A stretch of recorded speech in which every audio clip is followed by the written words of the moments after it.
जय हिंद। आज हम बात कर रहे हैं जो कौरव पांडव में थे, उनमें से सर्वश्रेष्ठ जो शक्तिशाली जो योद्धा थे, उनमें से अंगराज कर्ण का भी नाम बहुत बड़े आदर और सम्मान से लिया जाता है। अंगराज कर्ण एक ऐसा पॉइंट था जिससे पांडवों की हार भी हो सकती थी और अलग अलग प्रकार से उनको चुनौतियों का सामना भी करना पड़ा था। देखिए, कृष्ण भगवान जिस शिविर में थे वो सत्य का शिविर था, और जिधर दुर्योधन था वो अधर्म का शिविर था। ठीक है, असत्य का शिविर था। अंगराज अच्छे तरीके से जान गया था कि मैं अधर्म के शिविर में हूँ, असत्य के शिविर में हूँ, लेकिन फिर भी उसने दुर्योधन का साथ नहीं छोड़ा था। अंगराज कर्ण ये भी जान गया था कि मैं पांडवों का बड़ा भाई हूँ, और कहीं ना कहीं ये एक राजा की जिंदगी भी जी सकते थे, लेकिन इन्होंने उस चीज को स्वीकार नहीं किया। अंगराज कर्ण जब जन्मे थे तो इनके जन्म के वक्त से ही इनके पास कवच कुंडल थे, यानी कि ऐसा कवच कुंडल जिसको अस्त्र शस्त्र भेद नहीं सकता था। लेकिन इंद्रदेव आए और उनको उस समय मांगे, जहां ये सुबह सुबह दान करते हैं, जहां कोई भी आ जाए इनसे उनका प्राण भी मांग ले तो भी ये मना नहीं करेंगे। इसलिए ऐसे ही नहीं इनको दानवीर कहा जाता है, इनको दानवीर कर्ण कहा जाता है। आगे भी बता रहा तो ये जानते थे कि इंद्र आएंगे और उनसे कवच कुंडल मांगेंगे, क्योंकि इनके पिता सूर्यदेव पहले ही बता दिए थे। लेकिन फिर भी इन्होंने वो उस जगह पे गए और स्नान किए और उस कवच कुंडल को दिए। ठीक है, दूसरा पॉइंट ये था कि इनके पास जो है 5 तीर थे, बाण थे, जिनको इनकी माता आई और अपनी समस्या और अपनी बातों को रख के उस बाण को इन्होंने ले लिया। ठीक है, तीसरी सबसे बड़ी दिक्कत ये थी कि जो इंद्र भगवान से इन्होंने एक शक्ति लिया था उस अर्जुन को मारने के लिए, लेकिन कृष्ण भगवान ने खेल करके भीम के पुत्र घटोत्कच को मरवा के उस शक्ति का भी खत्म कर दिया था। चौथा सबसे बड़ी चीज ये थी कि जो इनके गुरु थे, अंगराज कर्ण के जो गुरु थे परशुराम, वो ऐसे गुरु थे कि जो समझिए कि उन्होंने श्राप दिया था अंगराज कर्ण को कि जिस वक्त तुम्हें इस शक्ति का सबसे अत्यधिक आवश्यकता पड़ेगी, उस वक्त उस शक्ति का तुम उस शक्ति को भूल जाओगे, उसका इस्तेमाल नहीं कर पाओगे। तो कहीं ना कहीं बहुत बड़ी दिक्कतों का सामना किया अंगराज कर्ण, और हम तो कहते हैं कि अंगराज कर्ण जितना झेला है उतना उस कौरव पांडव और पांडव में कोई नहीं झेल पाया और ना ही कोई उसको समझ पाया।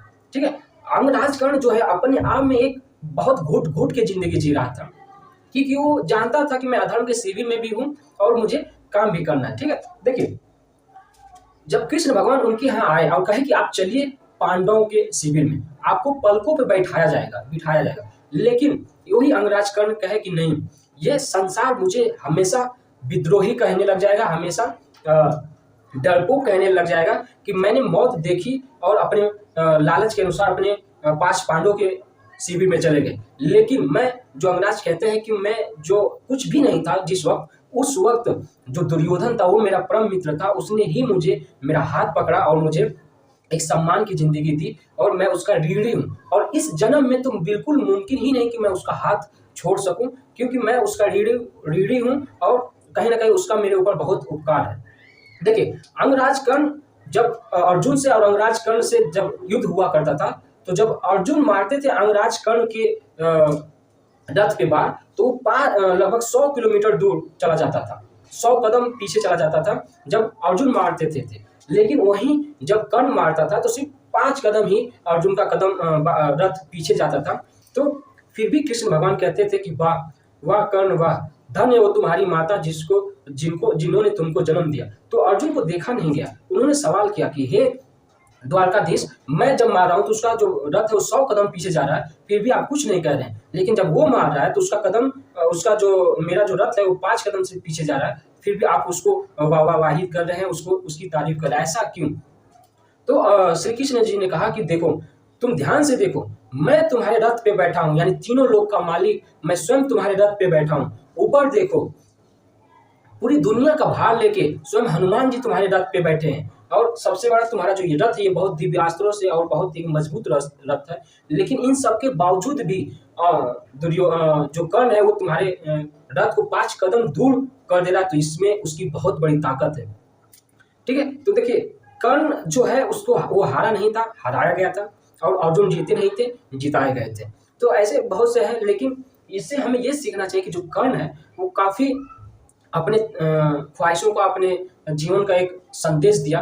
और कहते हैं कि लास्ट में मरते दम में जब वो उसको बाढ़ लगी थी और वो लेटा हुआ था, एकदम पूरी तरह से बाढ़ लगी थी, उस समय एक ब्राह्मण आए और बोले कि मुझे, तुम अंगराज कर्ण हो, तुम दानवीर हो, तुम दान देने के लिए जाने जाते हो, तो मुझे कुछ दान दो ताकि मैं तुमसे दान ले सकूं।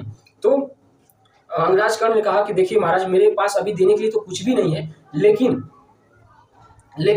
आप अगर मांग ही रहे हैं तो मैं आपको मना नहीं करूंगा। वहीं पड़े पत्थर से अपना दांत तोड़ के अंगराज कर्ण दिया था। लेकिन फिर भी उस ब्राह्मण ने कहा कि मैं तुम्हारा जूठा ले सकूं, मैं तुम्हारा जूठा लूंगा।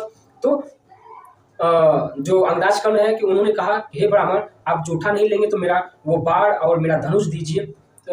फिर भी ब्राह्मण कहने लगे कि मैं अगर तुमको तुम्हारा सहयोग करके अगर दान लूंगा तो ये दान नहीं होगा। फिर भी क्या हुआ, अंगराज कहरते हुए उठा और उस बाण को उस आकाश में चलाया और वहां से बारिश हुई, उस दांत को धुल के उस ब्राह्मण को दिया मरते दम तक। लास्ट में भी ऐसे ही नहीं, अंगराज कर्ण को हम दानवीर कर्ण कहते हैं। देखिए अंगराज कर्ण जो दानवीर कर्ण है वो बहुत अच्छा आदमी था, लेकिन कभी कभी आदमी भावनाओं में, कुछ क्रोध में आके कभी कभी शब्द बोल देता है ऐसे जिससे उसको जीवन भर पछतावा होता है। वही हुआ अंगराज कर्ण के साथ भी। उसको भी पछतावा था कि मैंने द्रौपदी को ऐसा क्यों कहा। ठीक है, तो ऐसा नहीं है, लेकिन अगर आदमी मान ले कि हाँ मैं गलत हूं, तो कहीं ना कहीं गलत नहीं होता है, वो सही हो जाता है फिर। तो अंगराज कर्ण की एक बहुत अच्छी जीवनी है, अगर आप पढ़ना चाहें तो पढ़िए।